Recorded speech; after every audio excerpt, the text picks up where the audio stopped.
There's a common misconception about Hawaii, seeing that it's, a tropical paradise. People wouldn't expect to find the same types of drug problems that they would find in any other city on the continent. But as we are hearing more and more, fentanyl found in other substances. So anyone using any substance could be at risk for opioid overdose. On the street, you have pressed pills that look like oxycodone, that look like hydrocodone, but if a professional or someone on the street who's experienced looks at these pills, they can tell that they're pressed. So Narcan will give that unnecessary death the second chance at life. Those who are taking street drugs, everybody deserves to live. Nobody should die. Nobody should die from an overdose. Really want to ensure that all of these folks get access to naloxone so that we can pretty much keep people alive until they're ready to address the different parts of their life that they're ready to address.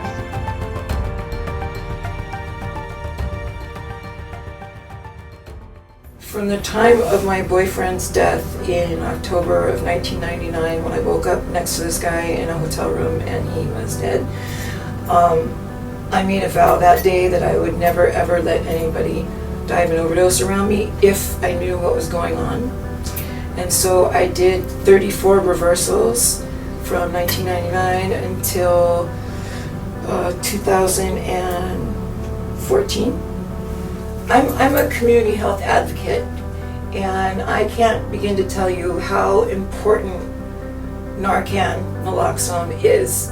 It saves lives. It totally saves lives. Naloxone, or Narcan as folks may also hear that terminology, is a medication that helps reverse opioid overdose.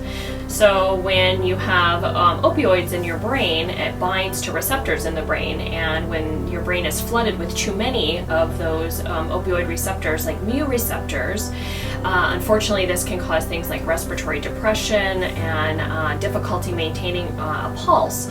And so we need a medication that actually has a stronger affinity for those receptor sites on your brain, and so it actually pops off the opioid that the person has taken and replaces it with Narcan to help revive the person with good, safe breathing and a safe, strong pulse. So Act 68 was an act that we were very strong supporters of, and Heather Lusk, our executive director, was involved in a lot of the language and development of this. And what that did is it allowed for us to have Narcan or naloxone more readily accessible in the community.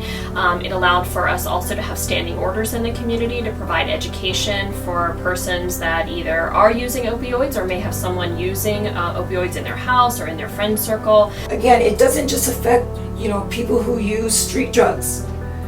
It affects people who take any type of prescription pain medication that's an opioid based medicine.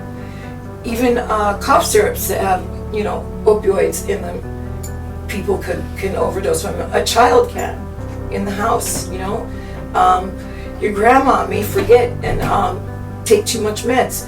So I think it's important that anybody who gets a prescription for any type of opioid medication get Narcan or naloxone at the pharmacy. If not, if the pharmacy doesn't have it or give it out, then call us and we will come and bring it to you and show you how to use it.